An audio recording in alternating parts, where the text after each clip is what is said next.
Alhamdu al-alamin jadi al-alamin, merubah ain jadi hamzah misalnya, itu termasuk kesalahan lahnul jali. Itu merubah huruf, kemudian mengurangi huruf, ya, mengurangi huruf.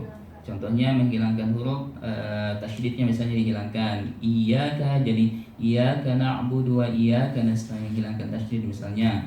Kemudian menambah huruf maliki yaumiddin, contohnya dia tambah maliki yaumiddin, dia tambah ya sukun misalnya.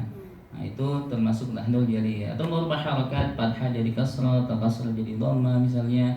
Kemudian mensukunkan yang berharakat atau mengharokat yang sukun, itu salah satu lahnul jali. Ya, itu lahnul jali.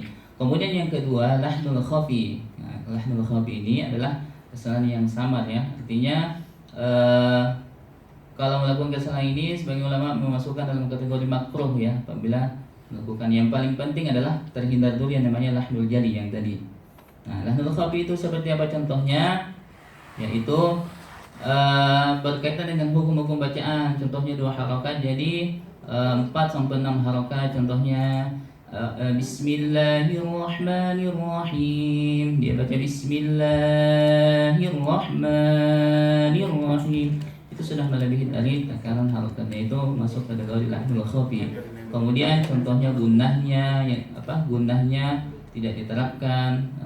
Kemudian yang tadi pakai suara hidung, ya, ketika membaca Al-Quran yang seharusnya keluarnya dari al-jawf, rongga tenggorokan dengan rongga mulut, tapi dikeluarkan dari rongga hidung. Kalau bukan gunnah, maka itu termasuk lahnul khafi juga.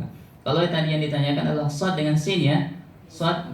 Maksudnya kalau saya belajarnya shad itu karena yang tadi gitu kan. Terus di sini kan saya merubah kan, maksudnya jadi saya jadi paham 2. Ya. Itu maksudnya jadi kalau saya menggunakan 2 itu, apakah saya berdosa atau maksud yang makruh atau maksud yang rasanya. Maksudnya yang guru pertamanya melakukan apa? Sebelumnya belajar mencucu, bibirnya monyong. Ya. Maksudnya itu hampir banyak orang kayak gitu. Ya maksudnya ya nggak semuanya. Nah, saya sampaikan sebelumnya pada pertemuan pertama bahwa ada istilah itmamul harokat, bagaimana menyempurnakan harokat. Ya, bagaimana ketika menyebutkan fathah mulutnya dibuka abatasa, ketika kasrah dan bunyi tadkawai ibtc, kemudian dhamma ubutusu dimonyongkan. Apakah harus seperti itu?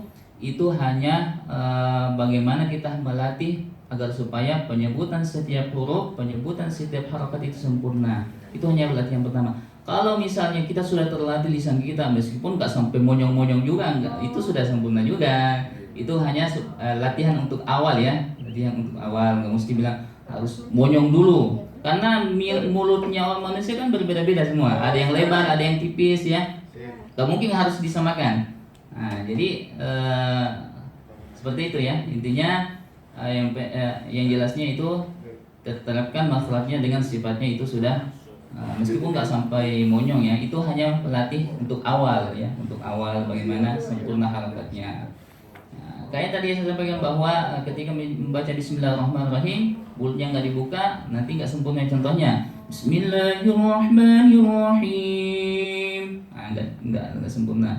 Berbeda dengan Bismillah, bagi itu hanya melatih saja, ya. Imamul harakat itu bagaimana melatih ketika pengucapan awal-awal huruf-huruf hijaiyah. Baik.